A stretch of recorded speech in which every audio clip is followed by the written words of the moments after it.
Stakeholders in the health sector want a commitment by government in combating malnutrition in Nigeria. The stakeholders made the call during Women in Power conference in Abuja. Malnutrition is a huge challenge to many countries worldwide, especially developing countries. In Nigeria, it is estimated that about 17 million children are malnourished. Health experts say malnutrition is the cause of 45% of deaths of children under the age of 5, making Nigeria the leading country with malnutrition-related deaths in Africa. For this reason, women as mothers have come together to join forces with government to fight the menace. Women and children are the most hit when it comes to malnutrition in the country. Um, and we know that people are speaking up for them.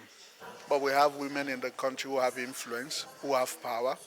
So how do we get them to understand what the issues are?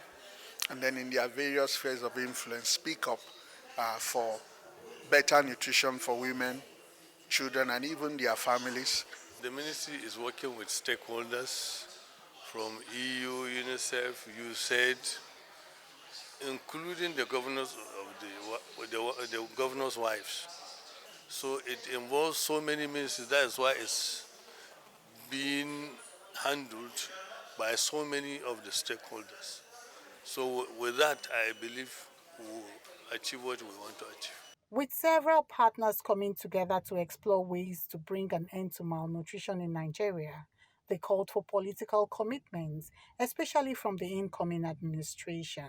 If we're looking at 55% of women having anemia of childbearing age, that is really critical and is something we need to work on. So as we're working on nutrition for children under 5, we need to work on the nutrition of women of childbearing ages, because they are the ones that tend to pass this on to the baby. Several households, especially in rural communities and people who are without means, when you talk about nutrition, it is foreign to them. A woman who cannot afford crisp meals will not be thinking about the variety of food to provide for the children to be well fed. They insist that malnutrition cannot be tackled until women and girls are actively involved. Oyebimpe Wealth, AIT News, Abuja.